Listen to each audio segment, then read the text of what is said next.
Bonjour à toutes et à tous et bienvenue dans cette vidéo d'après-film dédiée à Captain America 4 Brave New World. Alors j'ai envie de vous proposer un petit peu de changement. Habituellement j'ai tendance à faire une vidéo après la sortie d'un film ou même d'une série qui a pour objectif de revenir sur la fin proposée et les scènes post-génériques. Et à chaque fois ce sont des vidéos où j'en profite pour faire mon petit point comics que j'aime bien pour comparer, où on analyse un petit peu par rapport à la continuité, on décrypte ce que le film nous apporte, etc. J'aimerais changer un peu la forme de ça. On va faire le test avec Captain America. J'ai envie, toujours dans l'esprit de ce que je vous proposais auparavant, de faire désormais deux vidéos, une qui serait un petit peu plus dans le décryptage et l'analyse de ce que nous propose le film, et une plus centrée du coup sur les théories et donc la fin et les scènes post-génériques. Voilà, à vous de me dire ce que vous en pensez, l'idée est d'être plus complet et plus organisé, j'espère en tout cas que cela vous plaira. Place à Captain America Brave New World, et je vous préviens dès à présent, mais je vais en parler avec des spoilers. Bon, déjà, sachez que je suis très déçu, car j'avais une théorie en béton sur le film. C'était que Sam dise au nouveau Faucon pendant leur vol « On your left », sur ta gauche, avant de le dépasser. Le fameux running gag de Captain America Winter Soldier et d'Avengers Endgame. Et malheureusement, ce n'est pas arrivé. Non, plus sérieusement, rentrons dans le vif du sujet. La toute première pensée que j'ai eue en sortant du cinéma, c'est que le film est là beaucoup plus pour répondre et solidifier ce qui existe déjà, plutôt que d'installer des éléments et faire avancer la continuité. Je ne vais pas vous mentir que quand je suis allé voir le film, je n'avais pas spécialement de véritables grandes attentes. Je m'attendais principalement à ce que Marvel nous propose une authentique aventure pour Sam Wilson afin de le faire devenir pleinement Captain America. Et c'était vraiment le but recherché par Marvel avec ce film, si on devait le résumer en un objectif. Consolider et valider Sam Wilson, le Faucon, en tant que nouveau Captain America. Sam est le premier véritable héros du MCU à prendre la place d'un autre techniquement. Ce sera d'ailleurs le cas également avec Yelena dans Thunderbolts aussi, par rapport à Black Widow. Sam était l'éternel sidekick, comme on dit. L'acolyte en gros de Steve Rogers jusqu'aux événements de Endgame, donc un rôle un petit peu plus secondaire.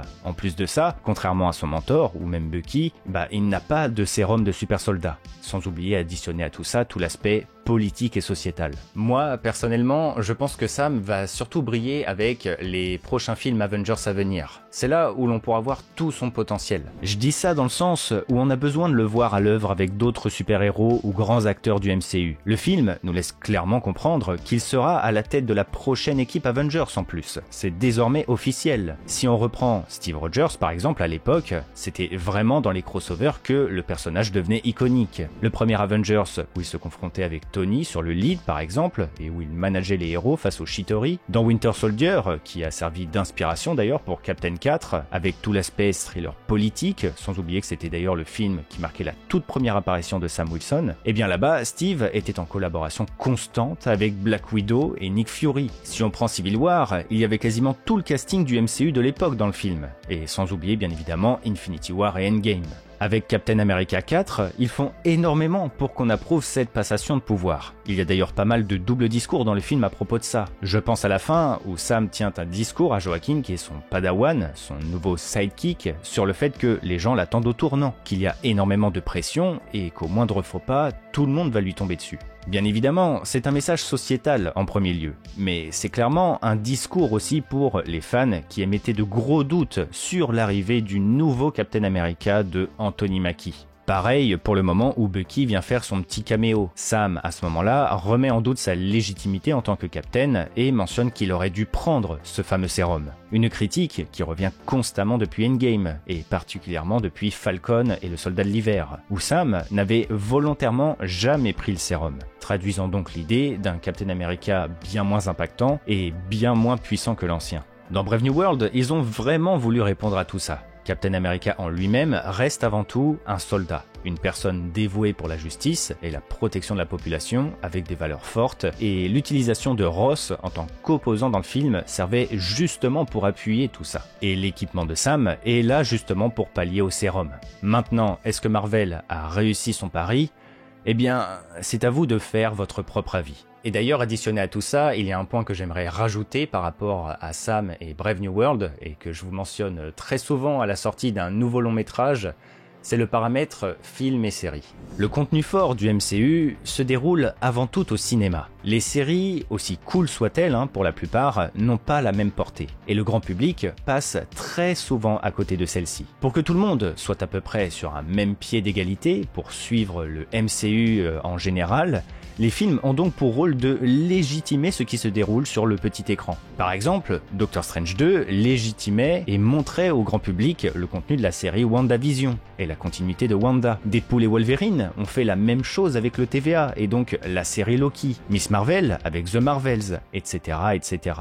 Et là, du coup, ils ont refait la même avec Captain America et la série Falcon et le Soldat de l'Hiver. Pour quelqu'un qui n'aurait pas vu la série par exemple, la dernière fois qu'on voyait Sam, c'était dans Endgame du coup, avec le bouclier. Donc cela veut dire qu'il faut que le film prenne le temps de remontrer les éléments de Falcon et le Soldat de l'Hiver, comme Joaquin Torres, Isaiah Bradley pour ne citer qu'eux, et du coup la nouvelle évolution de Sam en tant que Captain.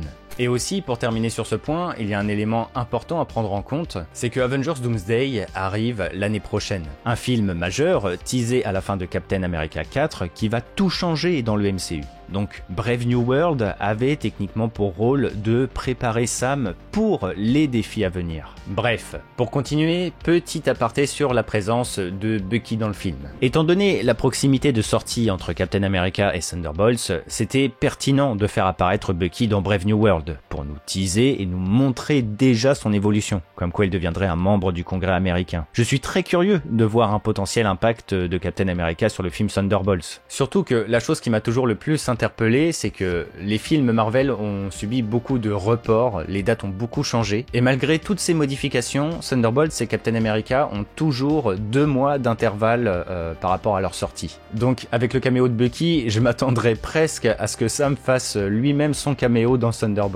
Maintenant, concernant Thaddeus Ross, ou Thaddeus Ross si vous préférez. Sachez que j'ai beaucoup de choses à dire. Bon, déjà, faire affronter Sam Wilson, un Hulk à la couleur rouge en 1 contre 1, c'est clairement pour prouver et rassurer les gens sur le fait qu'il est capable de se mesurer à des menaces hors normes pour le futur. Thaddeus est vraiment un point fort du film, je trouve. Et s'il y avait bien une attente que je devais avoir à propos de Brave New World, c'était de voir le traitement du personnage dans le film, notamment par rapport à ce qu'il était dans les comics. Mais je vous avoue que si je devais avoir une vraie déception par rapport au Red Hulk, eh bien c'est plutôt concernant la communication de Marvel. En fait, tout le long du film, Brave New World joue sur la construction de ce moment où Thaddeus Ross va se transformer en Red Hulk. C'est même un secret, personne n'est au courant, pas même Ross. Ils veulent vraiment créer une sorte d'aspect d'effet de surprise. Sauf que dès le premier trailer, on savait déjà ce qui allait se passer, puisqu'ils ont vendu les teasers avec le Red Hulk. Donc ça, j'avoue que c'était un petit peu dommage. Mais bref, pour revenir sur le contenu en lui-même. L'implication de Thaddeus est très intéressante, car elle permet de mettre en opposition 2 soldats qui ont le même but, servir son pays et assurer la protection de ses habitants. Je suis content de ce qu'ils ont fait de Ross dans le film, car cela rend plutôt bien hommage à son histoire dans les comics.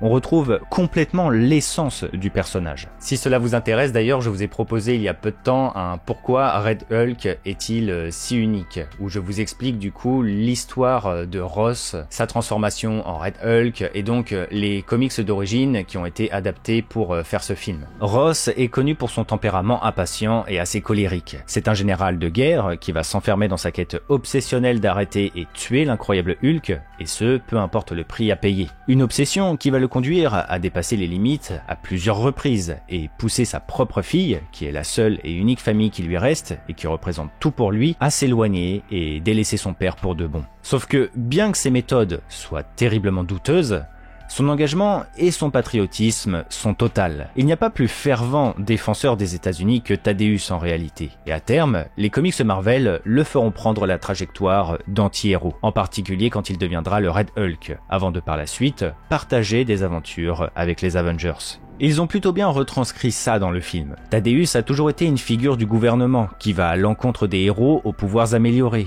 Et comme dans les comics, il n'arrive pas à se détacher de son passé qui refait surface. Et ce, même quand il cherche lui-même à changer et à avoir une seconde chance. On retrouve ça avec Sam, qui ne lui fait pas confiance à cause du passé. Les membres des gouvernements des autres pays aussi. Sa fille Betty qui lui a tourné le dos. Ou le premier ministre japonais qui n'arrête pas de soupçonner Ross d'avoir tout magouillé en secret. L'événement des comics qu'ils ont adapté pour faire ce film, ce sont les arcs Fall of the Hulks et World War Hulks. Désormais seul, sa fille Betty décédée et Hulk disparu dans l'espace, Ross est au plus bas. Mais Samuel Stearns, plus connu sous le nom du leader, va venir à sa rencontre pour lui proposer un marché. Hulk va revenir menacer la Terre, et en échange de son aide, qu'il accepte de devenir le cobaye d'une nouvelle expérience Gamma, Stearns ramènera sa fille d'entre les morts. Une conspiration va alors naître, et dans le plus grand des secrets, Ross, avec les expériences du leader, va devenir le Hulk rouge. Et sans l'en informer, Stearns va changer sa fille en Red She-Hulk. C'est d'ailleurs à ce moment où Thaddeus va devenir un anti-héros, puisque face à ce qu'est devenu sa fille, il va se rebeller contre le leader et usurper son projet de prendre le contrôle du gouvernement à l'aide d'une armée de Hulk. C'est précisément le moment où Ross, en tant que Red Hulk, va devenir pendant un court instant président des États-Unis, avant que Hulk lui-même vienne le déloger et le mettre dans une prison hautement sécurisée. On retrouve à peu près tout ça dans cette adaptation. Et je précise bien quand même sur le mot adaptation. Nous avons l'alliance entre Thaddeus et Stearns qui dure depuis plus de 16 ans de souvenirs. Cela rappelle d'ailleurs un moment de Ross dans les comics où il conservait l'abomination congelée dans une prison secrète car il le considérait comme une arme potentielle pour des conflits à venir. Tout comme dans les comics, le leader est à l'origine de la transformation de Thaddeus, bien qu'elle soit quand même différente. On retrouve ce côté conséquence dans le sens où Ross devient malgré lui le monstre qu'il a toujours combattu et une conséquence aussi par rapport à ses magouilles secrètes qui lui pètent au nez et qui durent depuis des années. Dans la symbolique, on vit également dans le film une forme de retour de Betty, la seule personne qui a toujours compté pour Ross. Et je ne sais pas ce que vous en pensez vous, mais j'ai plutôt bien apprécié l'interprétation qu'ils ont fait du leader, d'une manière un peu générale. Déjà, ça fait plaisir de revoir Tim Blake Nelson venir compléter l'histoire de son personnage présenté en 2008. Si on doit parler comics, tout comme Ross, il y a un certain respect du lore papier. Visuellement, on retrouve la tête déformée. Les bulles sur son crâne reprennent le visuel de son cerveau surdéveloppé. Et sur le côté mental, c'est aussi plutôt similaire. Samuel est un personnage qui a vécu beaucoup d'histoires et de confrontations avec Ross dans les comics au fil du temps. Ils se connaissent du coup assez bien. Donc jouer sur l'idée d'une relation secrète qui dure depuis plus de 16 ans, c'était pas mal. On retrouve bien l'aspect intelligence du personnage, avec ce côté probabilité qu'il a dans le film, étant donné que le sang de Banner lui avait coulé sur la tête. Le leader, c'est vraiment le personnage de l'ombre, qui planifie une grande machination dans le plus grand des secrets, à base de manipulation, de coups d'avance, etc., etc. Et j'ai envie de faire un petit point aussi sur le moment où Ross dit que Stearns est le personnage qui a trinqué par rapport aux événements de l'incroyable Hulk de 2008. En fait, c'est une grande partie des thématiques présentes dans les comics de Hulk. Mais quoi qu'il arrive, Banner, même s'il peut causer beaucoup de dégâts à cause de son autre forme, il est toujours gracié dans les histoires. Pire, il est même considéré comme un héros à de nombreuses reprises. Et ça, c'est quelque chose qui enrage Ross depuis toujours. Et c'est généralement lui du coup qui paie les pots cassés. Cette déclaration par rapport à la création de l'abomination permet de remettre en perspective la vision que nous avons de Hulk. Comme c'était le cas avec les comics, Samuel a pris pour tout le monde. Bref, en revanche, l'utilisation majoritaire du leader et du Red Hulk dans ce film me pose quand même quelques questions par rapport au futur. Vous le savez, le développement de Hulk a toujours été particulier dans le MCU, à cause des liens avec la Paramount. Depuis quelque temps, nous avions des rumeurs comme quoi un film serait peut-être en préparation, ou du moins qu'on pourrait pourquoi pas voir se dessiner dans le futur un film Hulk, et notamment pourquoi pas avec l'idée d'une adaptation de l'événement World War Hulk. Ce ne sont que des rumeurs, attention, mais voilà, j'avoue que j'émets quelques doutes maintenant. Après, je peux me tromper, je ne vous propose ici que mon analyse, ma perception et mon avis. On va essayer de rester bref, mais World War Hulk, c'est le moment où Hulk se fait bannir dans l'espace par ses ex-compagnons qui portent désormais le nom Illuminati. À ce moment-là, Hulk va atterrir sur Sakaar, un endroit où il va mener une nouvelle existence avant de revenir sur la Terre plus en colère que jamais pour se venger des Illuminati. Tout ça, on l'a vécu sous une autre forme dans le MCU. Hulk s'est banni de lui-même dans Avengers l'ère d'Ultron, il a eu sa période sur Sakaar dans Thor 3 et est revenu sur la Terre dans Infinity War. Même Scar, son fils, a déjà été adapté dans She-Hulk, où Banner est retourné sur Sakaar le chercher justement. Là, avec Captain America, Marvel vient d'utiliser et adapter l'événement qui vient ensuite, World War Hulks. Sauf que techniquement, avec Brave New World, ils ont remplacé Banner par Sam Wilson. Et d'ailleurs, ramener Ross, qui est l'autre personnage principal de cet arc, nécessitait forcément de ramener tout le lore qui va avec, comme Betty, Samuel Sterms, la transformation en Hulk, etc., etc. Mais voilà, tout ça pour dire que cette épopée, normalement, se déroule dans les comics de Banner, de l'incroyable Hulk. C'est lié à Hulk, toute cette histoire à la base. Donc je me demande désormais s'ils feront véritablement quelque chose avec Banner dans le futur du MCU. Je vous avoue que je m'attendais presque à le voir dans le film, tellement il y a l'entièreté de son lore dans Brave New World. Thaddeus Ross, le Red Hulk, Samuel Sterns, il parle beaucoup de Banner en lui-même, il mentionne l'abomination,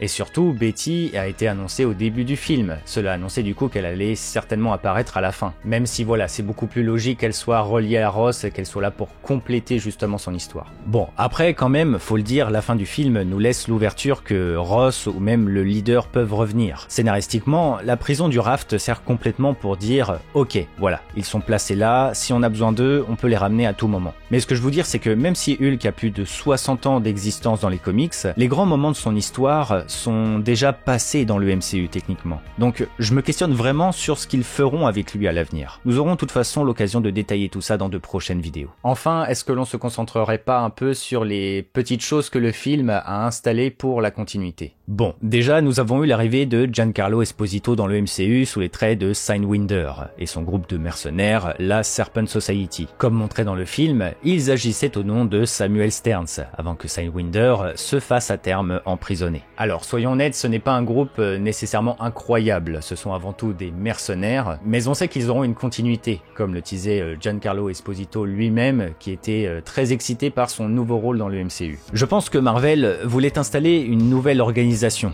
comme il en existe plusieurs dans la saga depuis des années et qui pourraient interagir par moments du coup avec les événements actuels. Sidewinder coopère d'ailleurs avec Sam dans le film. Cela laisse sous-entendre que cela pourrait de nouveau arriver, et même avec d'autres personnages. Tant qu'ils sont payés, voilà, ils sont là. Je vois bien, moi, Sidewinder avoir un rôle un peu plus utilitaire, un peu comme le Damage Control, l'organisation gouvernementale apparue dans No Way Home ou Miss Marvel entre autres. Ils intervenaient en fonction de ce que le récit proposait. Je pense qu'ils ont envie de réutiliser Giancarlo Esposito et Sidewinder, je pense qu'ils pourraient le réutiliser pourquoi pas dans des films comme Thunderbolts par exemple. Je ne trouverais pas ça délirant de voir Valentina l'utiliser. Ou bien dans des plus petits projets comme les séries, je pense par exemple à Ironheart qui est prévu pour l'année prochaine entre autres. Pour continuer, Tiamut est enfin officialisé avec l'adamantium. Comme le souhaitait Ross tout le long du film, la ressource devrait être accessible au monde entier. Et cela devrait du coup déclencher pas mal de choses. Déjà, cela pourrait faire l'objet d'un scénario pour un Black Panther 3, où le Wakanda ne serait plus les seuls à détenir une ressource précieuse capable de modifier la société. Et même plus que ça,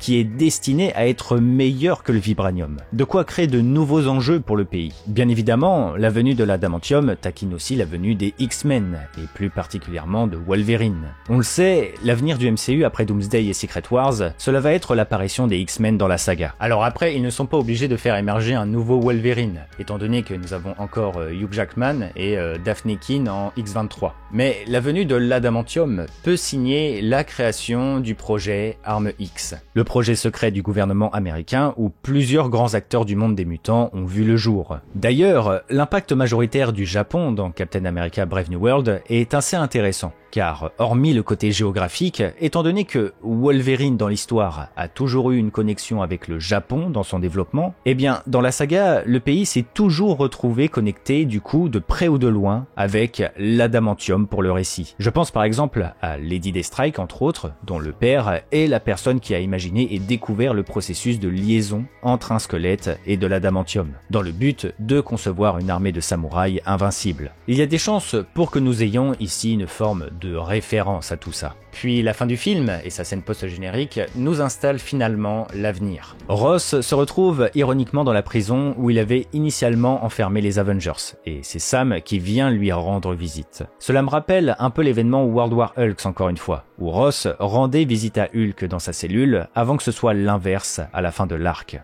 Sam va donc bel et bien reformer les Avengers, et Samuel Sterns nous tease étonnamment Avengers Doomsday. Ce dernier a compris que le multivers existe de par ses recherches, et soutient qu'il existe d'autres héros dans d'autres mondes. Bien que la scène post-générique ne soit pas super subtile dans son message, il faut le dire, je trouve qu'elle en dévoile quand même bien plus qu'elle n'y paraît. Mais je vais vous développer tout ça dans la prochaine vidéo. Nous allons arrêter ici pour l'après-film et l'analyse. La prochaine fois que l'on se voit, dans les prochains jours, on va commencer à faire émerger de grandes théories, parler Avengers et voir ce que nous révèle réellement Samuel Sterns. Ça sent quand même l'adaptation Time Runs Out, tout ça. Dites-moi en commentaire ce que vous avez pensé du film, je suis très curieux de vous lire à ce sujet. N'oubliez pas le petit pouce bleu également, qui soutient énormément, et à vous abonner, c'est très important. J'espère n'avoir rien oublié, je me suis concentré sur vraiment les points que j'estimais le plus importants, et j'espère que la vidéo n'était pas trop chaotique, parce que je vous avoue que j'ai réécrit plusieurs fois, plusieurs passages, et puis vous me direz si cette idée de séparer les vidéos d'après-film vous convient. Comme ça, je saurai pour le futur. Les amis, merci de m'avoir écouté jusqu'au bout. C'était Targorok. Allez, ciao tout le monde.